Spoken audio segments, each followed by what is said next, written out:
인류 역사상 가장 오래된 건축 재료 중에 하나는 바로 나무, 목재다.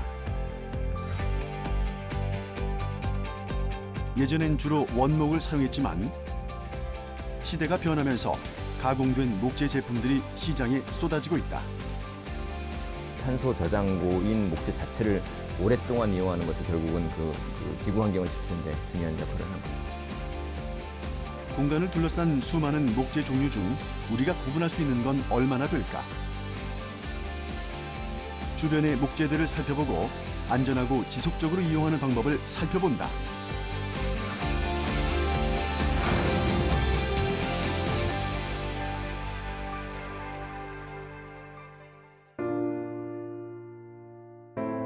생명의 보고인 숲.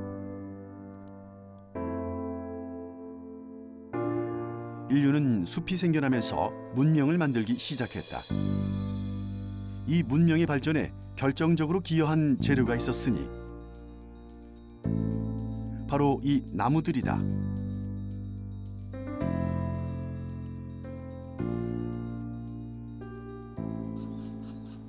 울창하게 조성된 숲 덕분에 지구에서는 수많은 생명들이 번성할 수 있었다. 다양한 동식물들이 기대어 살아가는 장소이자 천연 공기청정기 역할을 해온 숲. 이 숲을 구성하는 나무는 그동안 어떤 역할을 해왔길래 사람들이 살아가는데 이토록 소중한 자원이 된 것일까? 이 대기 환경이 지구가 처음에 탄생했을 때는 사람이 살기에는 생물이 살기에는 적합한 조건이 아니었었거든요.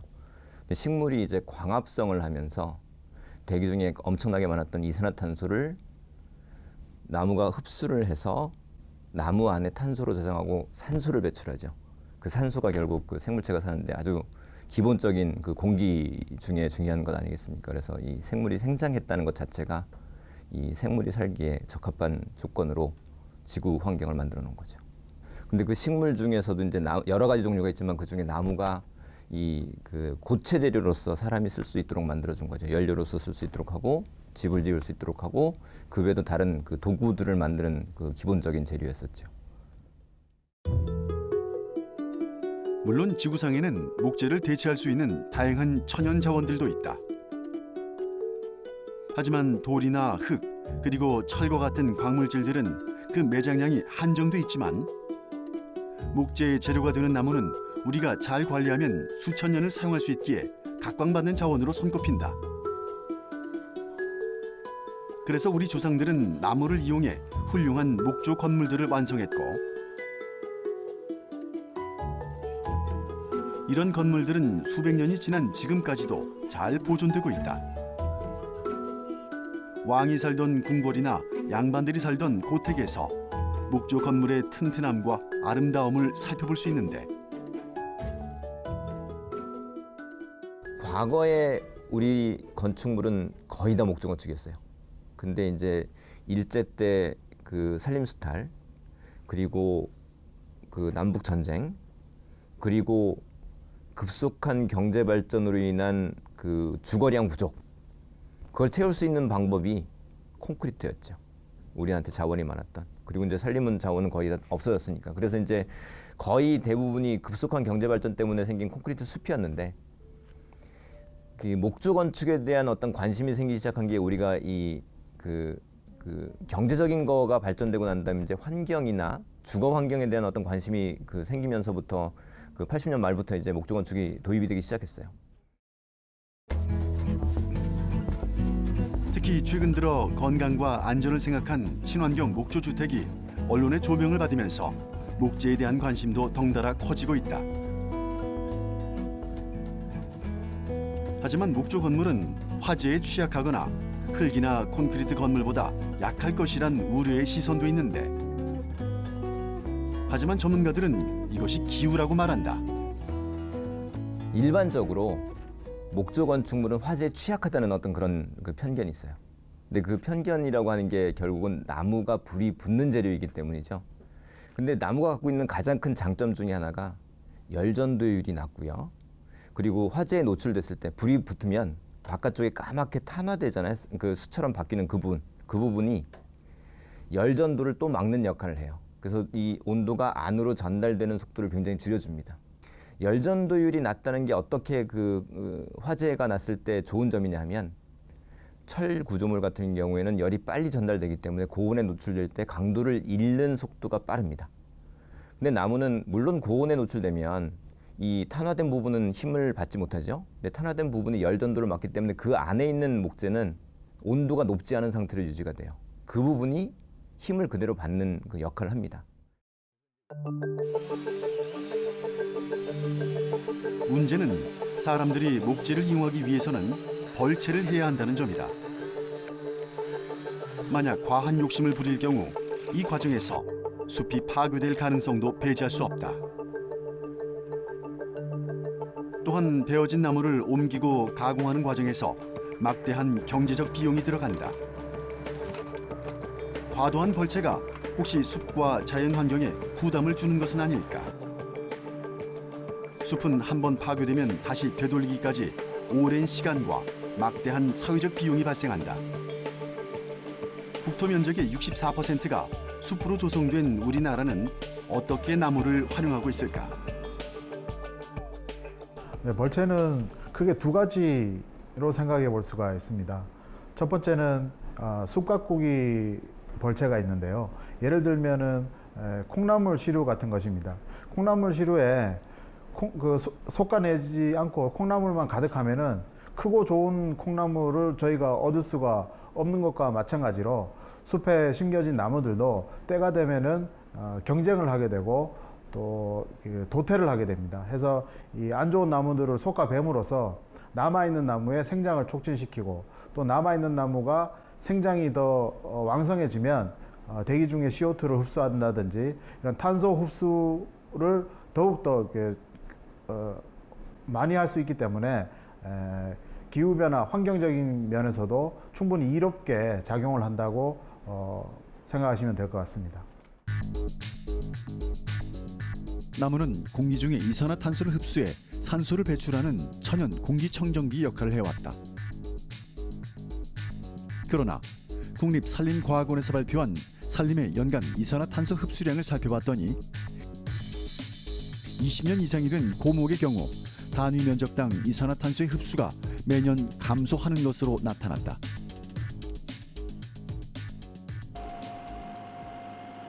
결국 이산화탄소의 흡수율이 떨어지는 오래된 나무는 배원에서 목재로 이용한 것이 자연 환경을 위해서도 더 나은 선택이란 의미다.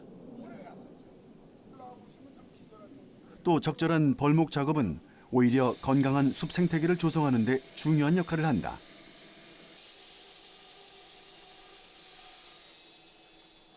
나무도 사람처럼 어느 정도 나이가 되면 생장이 좀 정체가 돼요.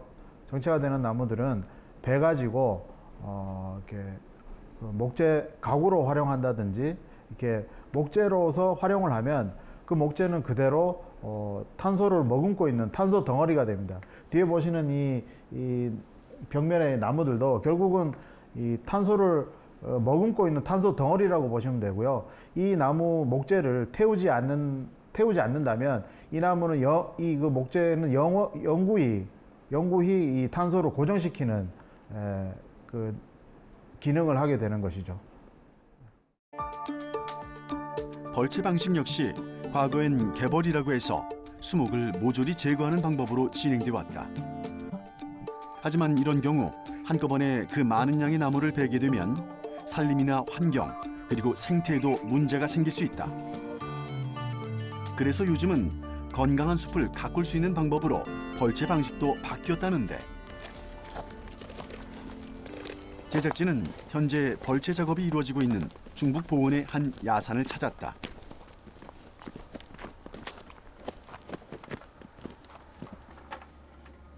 산으로 올라가는 능선마다 베어진 나무들이 차곡차곡 쌓여 있었는데 또 중간중간 베어내지 않고 남아있는 나무들도 함께 볼 수 있었다.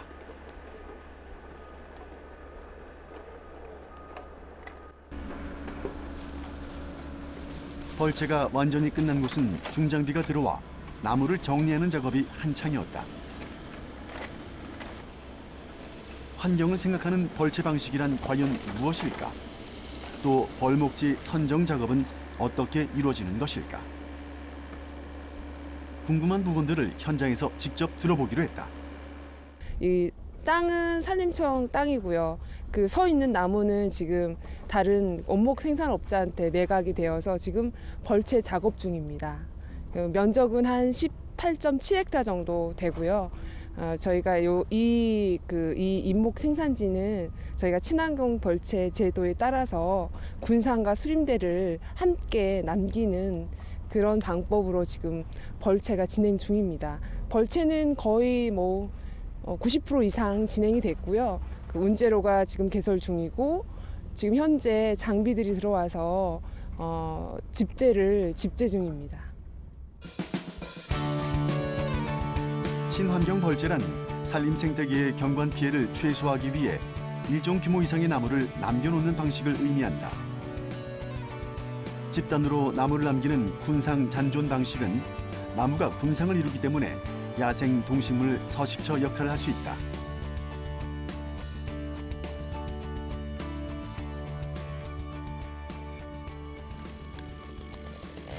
벌채가 끝나고 나서 다시 숲을 조성하는 데는 엄청난 시간이 필요하다. 그래서 어떤 나무를 베어낼지 또 어떤 나무를 남길지 판단하는 일은 무엇보다 중요한 일이다. 이 과정에서 가장 중요하게 생각하는 것은 바로 산림 영향권이다. 이것은 산림의 환경적, 생물학적 기능을 유지할 수 있는 최소한의 공간으로 나무의 높이만큼의 면적을 의미한다. 우리나라에서는 이 산림 영향권을 지켜가며 벌채가 이루어지고 있다.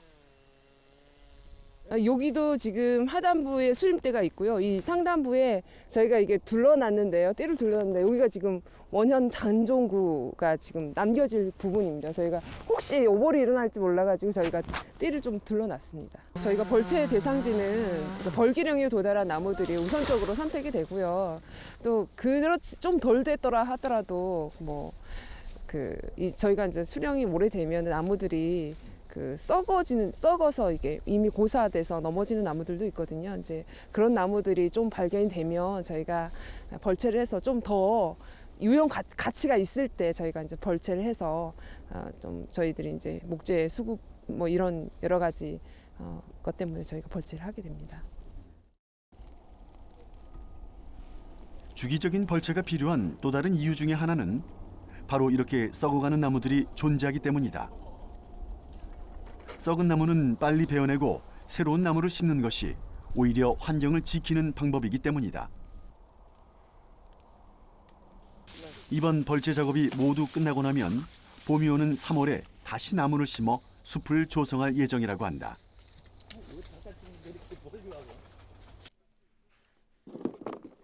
그렇다면 벌채된 나무들은 우리 생활에 어떻게 활용될까? 일단 산 아래로 옮겨진 나무들은 나무 상태나 종류에 따라 다양한 형태로 가공되어 목재로서 역할을 하게 된다. 나무 활용처를 살펴보면 주로 가설재, 내장재, 그리고 토목용으로 이용되는 것으로 알려져 있다. 전반적인 건축 현장에서 두루 쓰이는 재료는 물론 가정에서 쓰이는 가구들의 주 원료가 되는 것이다.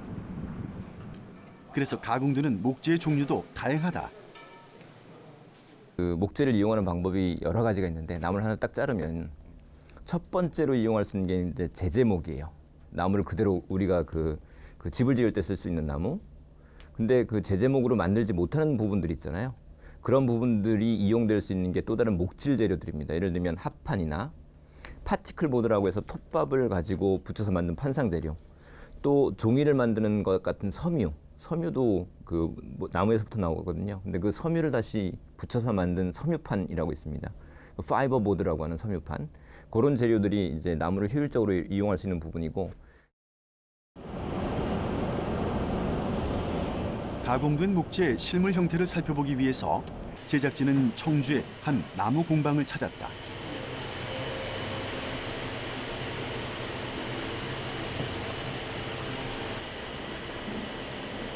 공방 안에는 가구 제작에 쓰이는 다양한 목재류들이 재단된 채 놓여 있었는데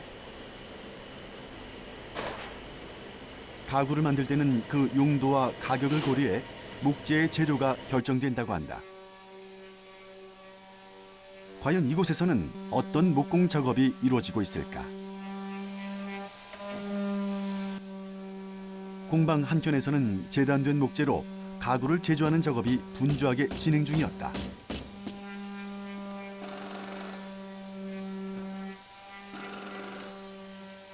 장애인 재활 훈련 기구를 만들고 있고요. 지금 원목 자작나무 합판을 이용해서 장애인 벤치 조립하고 있습니다. 지금 보시면 옆 별을 보시면 합판은 이렇게 위아래로 접착해서 붙인 이런 무늬를 가진 나무를 이제 합판이라고 하고 있습니다. 수년 동안 장애인 재활용 가구를 제작해왔다는 이 공방은 원목보다는 가격이 저렴하지만 단단하고 내구성이 뛰어나다는 원목 합판을 주로 가구의 재료로 이용하고 있다.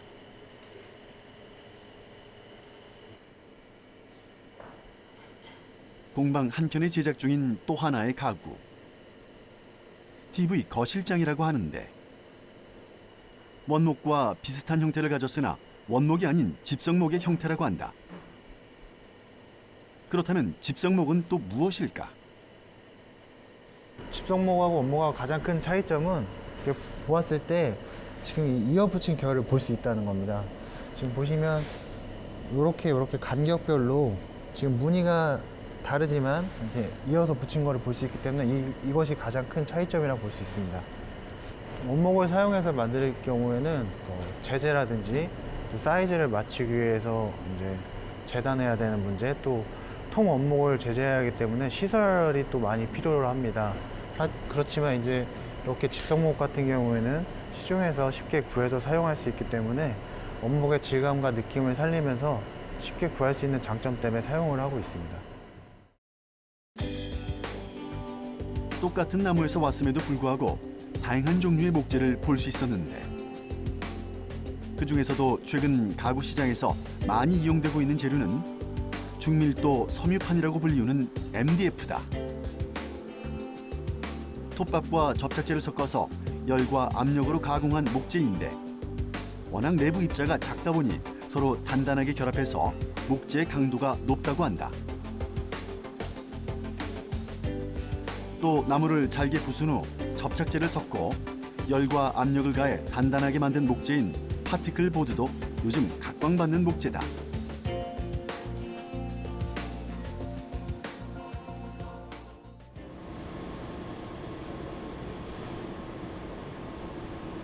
다양한 목재료를 만드는 과정을 좀 더 구체적으로 살펴보기 위해 제작진은 인천에 위치한 한 목재 공장을 방문했다.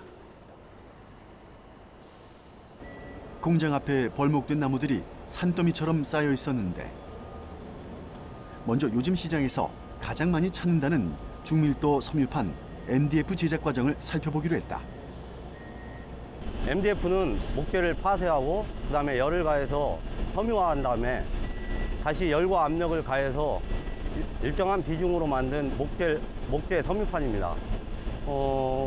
다른 목재 섬유판재에 비해서 표면 평활도가 좋아서 도장 작업이나 아니면 필름 부착해서 다양한 무늬의 제품을 만들 수 있으며 또한 목재 조직이 치밀하고 가공성이 우수해서 몰딩이나 가구재 등 인테리어 자재로 많이 쓰이고 있습니다.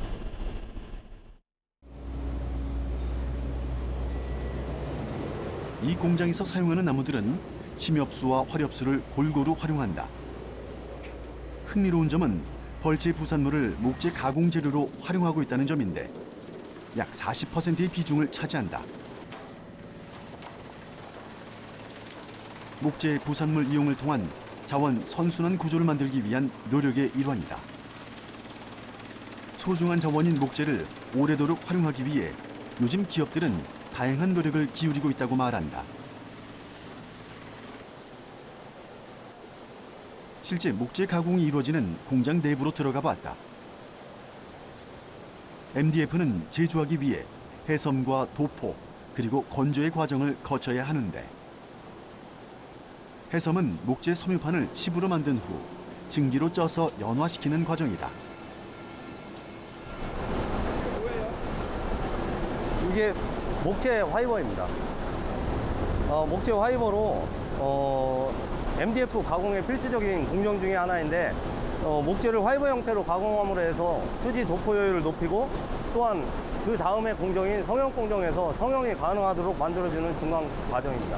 일정한 판상 제품을 만들기 위해서는 일정한 모양을 형성하는 게 중요한데 그런 성형성을 갖추기 위해서 화이버 형태로 분해를 하고 있습니다.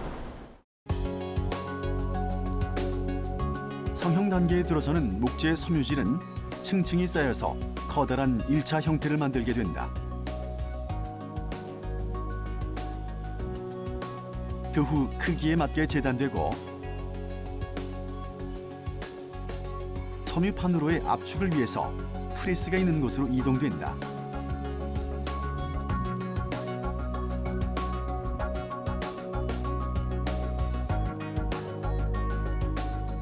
단단한 섬유판을 만들기 위해서 이렇게 쌓인 목재 섬유질과 접착제를 고정하는 열압 다단식 프레스 작업이 필요하다.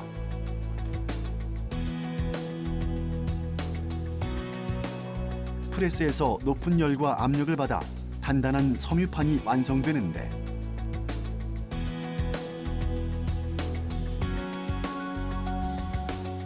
완성된 MDF는 연마와 검사 과정을 거쳐서 소비자들이 사용하게 된다. MDF 제품에서 주로 소비자들이 위험하다든가 유해하다고 느끼는 많은 부분이 포르말데히드 방사량이 문제인데요. 현재 생산하고 있는 제품은 포르말데히드 방사량이 0.5ppm 이하의 이재료 제품입니다.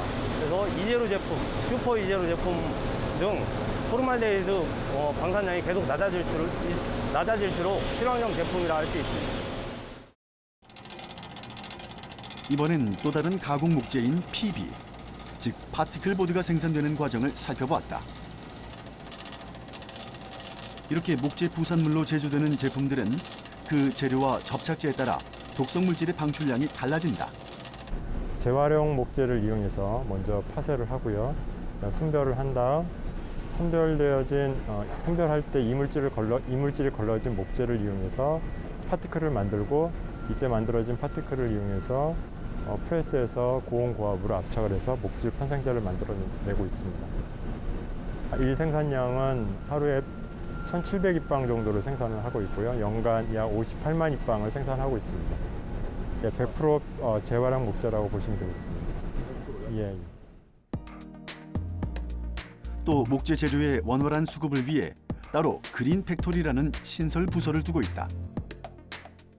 전국 각지에서 수거된 건축 폐목재나 목재 부산물을 모아 이물질을 걸러낸 뒤 파티클 보드의 원료로 사용되는 목재 칩을 생산하는 것이다.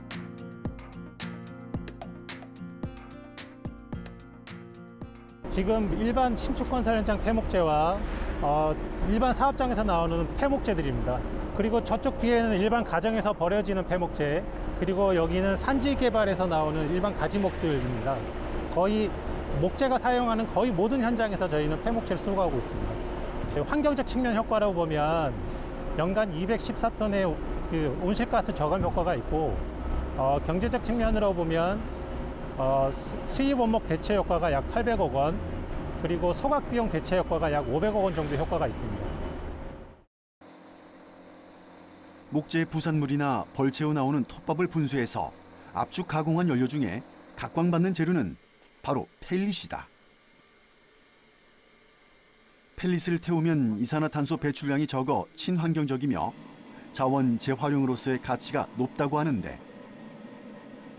하지만 목재 부산물을 파티클 보드로 활용할 경우 한 번 태우면 사라지는 펠릿보다 더 오랜 시간 자원으로 이용할 수 있다. 결국 한 번 생산된 목재를 오래도록 재활용하는 것은 탄소를 저장하고 기후 변화를 완화시킬 수 있는 현명한 방법인 것이다.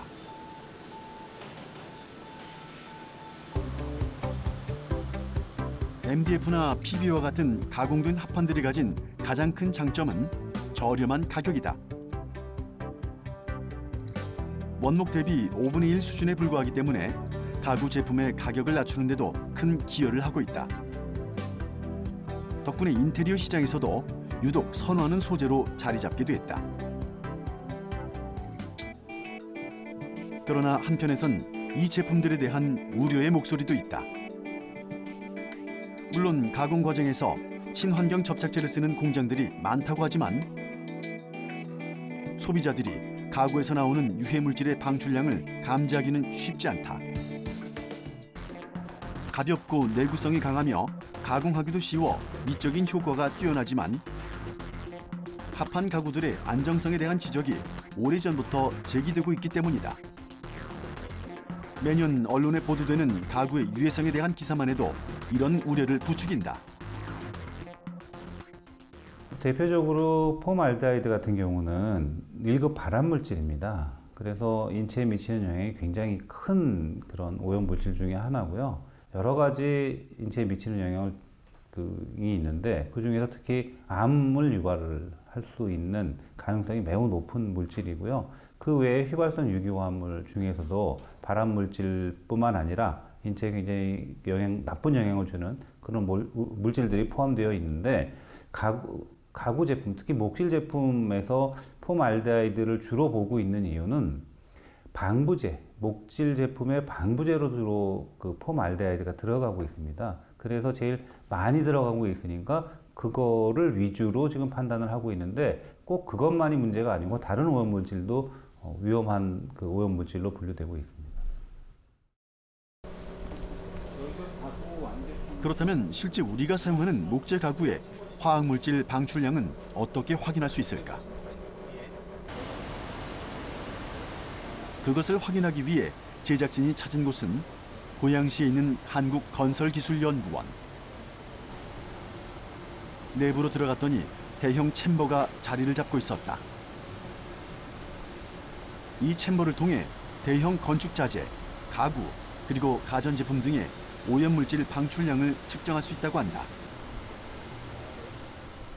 지금 보시는 바와 같이 이 벽이 이중으로 되어 있어서 외부의 오염물질들이 안으로 들어가지 못하고 안이 굉장히 청결한 상태, 오염물질이 거의 없는 정도의 수준을 유지를 하고 있기 때문에 가구가 됐든 전기전자제품이 됐든 안에다 놓고 시험을 하게 되면은 그 제품에서 나온 오염물질 방출량이 얼마인지 정확히 알 수 있습니다. 이 챔버 규모가 지금 얼마 정도? 이 챔버 내부의 크기가 24세제곱미터 정도 됩니다. 그래서 우리가 주거 공간에서 사용할 수 있는 대부분의 가구를 통째로 집어넣고 시험을 할 수가 있습니다. 주방 가구라든지 아니면 퀸 사이즈 침대라든지 책상 이런 부분들도 다 집어넣고 실험을 할 수가 있습니다.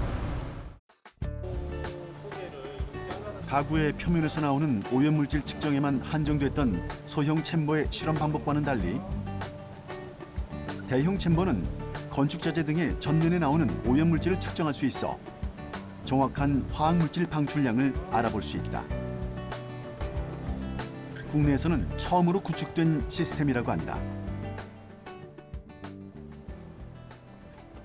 오늘 대형 챔버를 이용해 검사할 주방용 가구들이 하나 둘씩 분해된 채로 들어오고 있다. 이런 거를 잘라서 시험을 하고 있거든요. 나중엔 이것을 완제품으로 조립한 뒤 유해 화학물질의 양을 측정하게 된다. 완제품 가구의 화학물질 방출량이 인체에 미치는 영향을 보다 정확하게 알아보기 위해서다. 이렇게 내면을 다 막아야 되는데 보통은 안 막고 시험을 하거든요. 그러니까 제대로 된 가구들은 저렇게 다 모서리 부분을 처리를 해야 오염물질 방출량이 줄어듭니다. 가구를 들여놓는 과정에서 마감재의 중요성에 대해서 들을 수 있었다.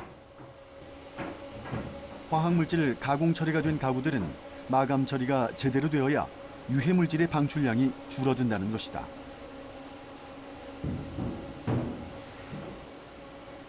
가구 상판부터 싱크대 선반까지 주방 하나가 통째로 대형 챔버 안으로 들어왔다. 정부는 특히 붙박이 가구에 대해서 오염물질의 방출량을 엄격히 규제하고 있다. 지금 이제 설치하고 있는 게 그 주방 가구를 풀 세트로 완제품을 지금 설치를 하고선 실험을 하려고 하고 있습니다. 그러니까 제대로 된 오염물질 방출량이 얼마만큼 되느냐를 보려면 역시 완제품을 다 집어넣고 실험하는 것이 정확한 데이터를 얻을 수 있습니다. 오염물질 방출량을 제대로 측정하기 위해서는 약 28일 정도의 검사 기간이 필요하다고 한다. 현재 유럽에서의 기준이 그러한데, 하지만 우리나라의 경우 28일이란 검사 기간은 물리적으로 너무 길고 비용적으로도 큰 부담이 되기 때문에 7일 정도의 시험 기간을 거친다.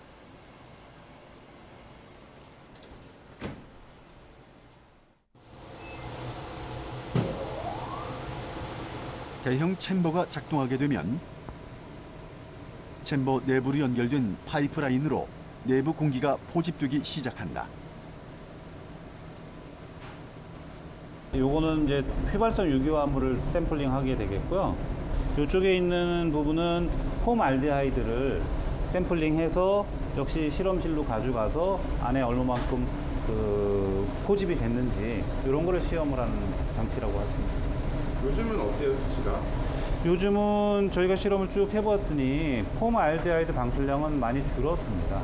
근데 휘발성 유기화합물 방출량이 아직도 상당히 높은 편이라고 생각하고 있습니다. 문제는 가구의 오염물질 방출량에 대한 조사가 붙박이장을 위주로 진행되고 있다는 점이다. 전문가들은 일반 가구들에 대해서도 오염물질 방출량 조사를 보다 엄밀하게 진행해야 한다고 입을 모은다.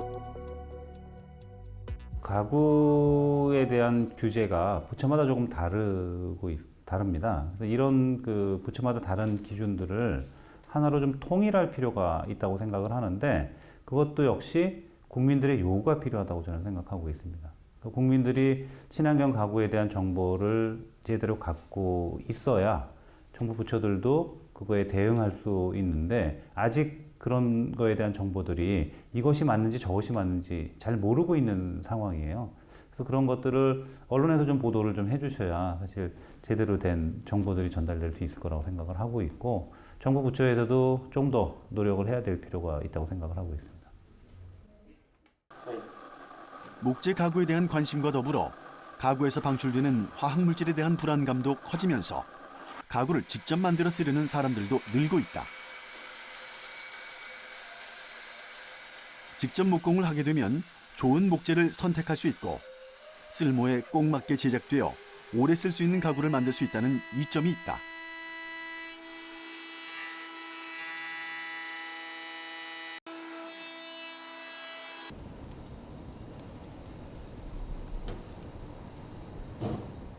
서울 성동구에 위치한 한 원목 공방에서는 내가 원하는 형태의 목재 가구를 직접 만들어 볼 수 있다. 공방을 찾은 사람들은 모두 자신만의 목공 작업에 여념이 없는데,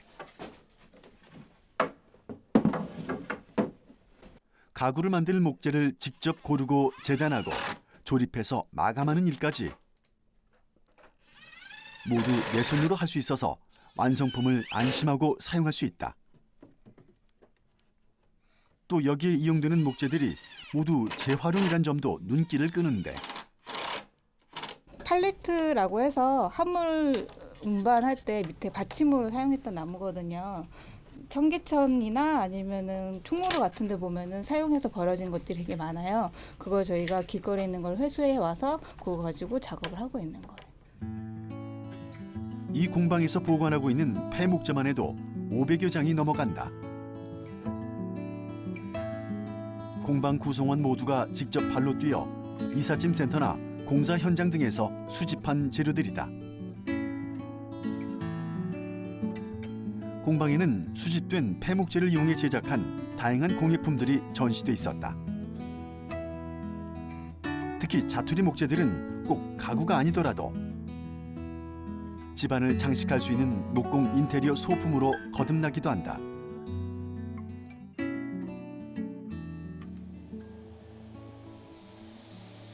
공방 한켠에서 이루어지고 있는 목공 작업을 자세히 살펴보았다. 가구의 겉을 매끈하게 다듬는 샌딩 작업이 한창이었는데 여기저기 재활용된 목재의 흔적들이 엿보인다.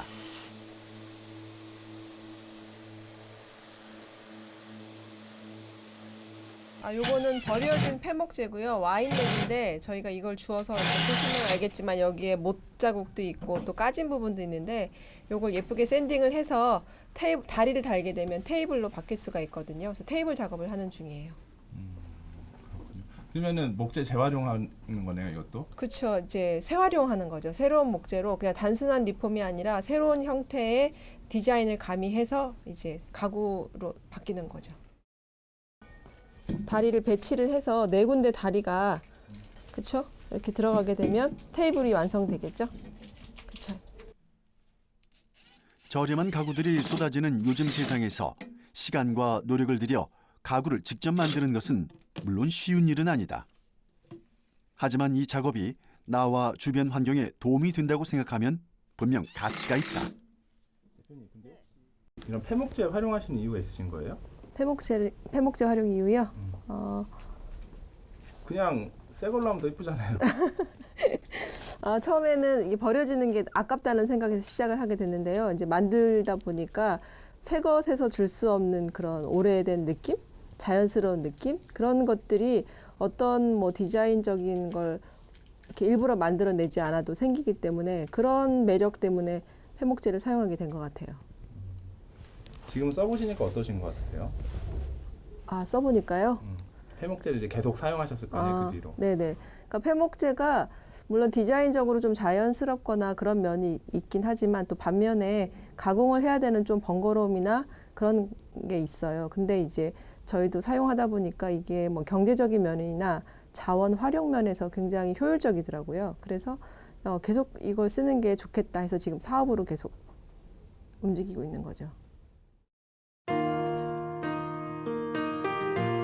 좋은 나무는 죽어서도 1000년을 산다는 말이 있다. 베어진 목재가 제대로 가공되어 하나의 가구로 완성되고 쓰임이 다해 버려진 이후에도 사람들이 어떻게 활용하느냐에 따라 또 다른 생명을 얻을 수 있기 때문이다. 버려진 폐목재가 파스텔톤의 테이블로 다시 태어났다. 어느 가정 한켠에서 또 자신의 쓰임을 다할 것이다. 그러니까 열대우림의 이게 무분별한 벌목은 사실은 그 환경 파괴가 되지만 이제 계획적인 그 벌목들은 굉장히 지구 전체의 환경 순환에 도움이 되거든요. 그런 것처럼 이제 그런 나무 제품을 많이 사용하시는 게 그 직접적으로 나를 위하고 앞으로 우리 지구 환경에 도움이 될 것 같아서 저는 좀 되도록이면 약간의 비용적인 부분을 잘 좀 조절만 하신다면 나무로 된 제품을 많이 사용해 주셨으면 좋겠다는 생각이 듭니다. 제가 이제 직접 현장에서 이런 일을 하다 보니까 그런 생각이 듭니다. 나무는 자연에서의 생을 다하고 나서도 인간에게 유용한 자원을 제공하는 최고의 자연유산이다. 목재의 가치를 알고 제대로 활용하는 법을 고민하는 것. 아낌없이 내어주는 자연을 위해 인간이 할 수 있는 가장 큰 노력이 아닐까.